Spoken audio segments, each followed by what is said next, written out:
নবীদের বৈশিষ্ট্য হচ্ছে নবীরা যেখানে মারা যায় ওখানেই কবর দিতে হয়। জানেন এটা? বিষ্ণু ইসলাম মারা গিয়েছিলেন আম্মাজান আয়েশা রাদিয়াল্লাহু তাআলার ঘরে, ফলে ওখানে বিষ্ণু ইসলামের কবর রয়েছে, ওখানেই কবর। এবং ওই কবর দেওয়ার পরেই ওই কবর দেওয়া ঘরের ভিতরে আম্মাজান আয়েশা রাদিয়াল্লাহু তাআলা যতদিন বেঁচে ছিলেন ওখানেই ছিলেন, কবরের পাশে।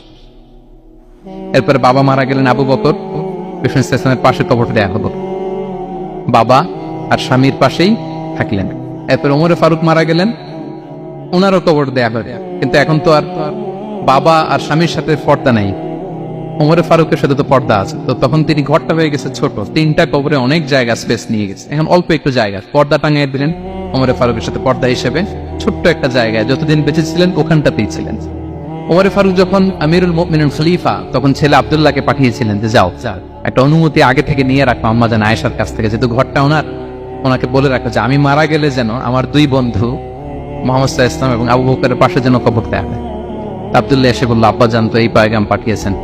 আয়েশা রাদিয়াল্লাহু তাআলা বললেন, আমার খুব ইচ্ছা ছিল আমি আমার স্বামী এবং বাবার পাশে শোবো, কিন্তু আমিরুল মুমিনিন যখন চেয়েছেন এটাকে আমি ফিরিয়ে দিতে পারিনি। ঠিক আছে যাও, তোমার আব্বাকে বলো তোমার আব্বাই শোবেন ওই জায়গায়। আচ্ছা, তো ওমরে ফারুক আপনারা জানেন অ্যাসাসিনেশনে ইন্তেকাল করেছেন, আত্মাইর আঘাতে, ছুরিকাঘাত করা হচ্ছে কয়েকবার, স্টেবিং। এত জখম হয়েছে দুধ দিলে ওই জায়গা দিয়ে দুধ বের হয়ে যায় না, বীজ পানি দিলে বের হয়ে যায়। তো সবাই বলল আমিরুল মুমিনিন আপনি এবার ওসিয়ত করেন, কে হবে আপনার পরে লিডারশিপ, কে নিবে? ইসলাম উম্মাত অনেক বড় হয়ে গেছে। তখন তিনি ওসিয়ত করলেন এবং ছেলেকে আব্দুল্লাহকে আবার বললেন যে আব্দুল্লাহ আবার যাও, যে আম্মা জানের থেকে অনুমতি নাও। বলতেছে অনুমতি না নিলাম আর অনেক আগে, উনি তো বলছে আপনি মারা গেলে ওখানেই শোবেন। বলতেছে না, তখন আমি আমিরুল মুমিনিন ছিলাম, এখন তো কিছুক্ষণ পরেই মারা যাবে, এমন হতে পারে আমার ভয়ে বা লজ্জায় তখন অনুমতি দিচ্ছে, এখন আর দিবেন, আবার যাও। আবার গেল, আয়েশা রাদিয়াল্লাহু তাআলা আনহা বললেন না, এখন আমি আগের কথার উপরে আছে, তোমার আব্বাই সেখানে শোক। সুবহানাল্লাহ। ওমরে ফারুক ওখানে শুলেন, তখন তিনি পর্দা আরম্ভ করলেন আম্মাজান আয়েশা। তাহলে রাসূল সাল্লাল্লাহু আলাইহি ওয়াসাল্লামের কবরটা হচ্ছে আম্মাজান আয়েশা রাদিয়াল্লাহু তাআলা আনহার ঘরের ভেতরেই। আপনারা মসজিদে নববী যারা ভিজিট করেছেন তারা জানেন যে আপনারা যখন কিবলামুখী হয়ে নামাজ পড়েন, বাম দিকে বিষ্ণু ইসলামের কবর, সেখানে রাসূল সাল্লাল্লাহু আলাইহি ওয়াসাল্লামের পাশে আবু বকর এবং ওমরে ফারুক রাদিয়াল্লাহু তাআলা আনহুমা শুয়ে আছেন। রাসূল সাল্লাল্লাহু আলাইহি ওয়াসাল্লামের কবর থেকে মিম্বার পর্যন্ত এই পুরো জায়গাটা রাউদাতুম মিন রিয়াদিল জান্নাহ, দুনিয়ার বুকে জান্নাতের একটা টুকরা।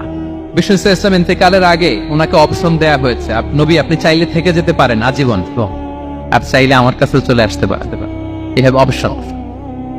বিষ্ণু সাল্লাল্লাহু আলাইহি ওয়াসাল্লাম তার রবের সাথে সাক্ষাৎকে চুজ করেছেন এবং ইন্তেকালের আগে তিনি পড়েছিলেন আল্লাহুম্মা গফিরলি ওয়ারহামনি ওয়ালহিকনি বির-রাফিকিল আ'লা, আল্লাহ আপনি আমাকে ক্ষমা করুন, আল্লাহ আপনি আমার প্রতি রহম করুন, আল্লাহ আমি আপনার সান্নিধ্যে যেতে চাই, পৃথিবীতে থাকতে চাই। সুবহানাল্লাহ। অপশন দেওয়া হয়েছে, আপনার অপশন দেওয়া হবে, হ্যাঁ চাইলে আজীবন থাকেন। আমরা অপশন পেলে তো বলতাম আল্লাহ যা হয়েছে এখানেই থাকতে চাই, কি বলেন? বিষ্ণু ইসলাম বলেছেন ইলা রাফিকিল আ'লা, আল্লাহ আমি আপনার সান্নিধ্যে যেতে চাই। বিষ্ণু ইসলাম ইন্তেকাল করলেন এবং উম্মার জন্য এটা সবচাইতে বড় ফিতনা এবং পরীক্ষা ছিল, এর চেয়ে বড় কষ্টদায়ক বিষয় ছিল না উম্মার জন্য বিষ্ণু ইসলামের ইন্তেকাল। তিনি যখন ইন্তেকাল করলেন সাহাবারা পাগলের মতো হয়ে গেল। ওমরে ফারুক উনি বিশ্বাসই করে না, মানে আমার নবী মরতে পারে এটা উনি ভাবতেই পারেন। উনি নাঙ্গা তলোয়ার বের করে বলতে আরম্ভ করলেন, যে বলবে মুহাম্মদ মারা গিয়েছেন তার গর্দান উড়িয়ে ফেলবে। পরিস্থিতি অত্যন্ত ভয়ঙ্কর। আবু বকর রাদিয়াল্লাহু তাআলা আনহু তিনি আয়াত তেলাওয়াত করলেন, ওমা মুহাম্মাদুন ইল্লা রাসূল ক্বাদ খালাত মিন ক্বাবলিহির রুসুল, মুহাম্মদ রাসূল ছাড়া কিছু নন, তার আগে অনেক রাসূল চলে গেছে, তিনি যদি মারা যায় বা শহীদ হয় তোমরা কি আবার আগের কুফরিতে ফিরে যাবে? এই আয়াত যখন তেলাওয়াত করলেন ওমরে ফারুক হাঁটু গেড়ে বসলেন। তিনি বললেন এই আয়াত তো আমি আগেও জানতাম, অনেক তেলাওয়াত করেছি, কিন্তু আমার মনে হলো এই মাত্র আয়াতটা নতুন করে শুনলাম, এই মাত্রই বোধহয় কোরআনের এই আয়াতটা নাজিল হয়েছে। সাকিফায়ে বনু সাঈদার মধ্যে সবাই বসে আবু বকর রাদিয়াল্লাহু তাআলা আনহুকে খলিফা হিসেবে নির্বাচিত করা হলো। বিষ্ণু ইসলামের ইন্তেকাল শেষ, গোসল দেয়া শেষ। আমরা যেমনি মারা গেলে আমাদের জামা খুলে অন্য একটা জামা পরিয়ে গোসল দেয়া হয়, বিষ্ণু ইসলামের ক্ষেত্রে এটা হয়নি, ওনার গায়ের জামা খোলা হয়নি, যে জামাটা ছিল ওই জামাটার উপরে গোসল দেয়া হয়েছে, ওনার ইউনিকনেস। এবং বিষ্ণু ইসলামের জানাজার নামাজে কেউ ইমামতি করেনি। কে হবেন ইমাম? উনিই তো ইমাম, গোটা বিশ্বের ইমাম, ঠিক কিনা বলেন? কে হবে ওনার জানাজার ইমাম? কেউ না।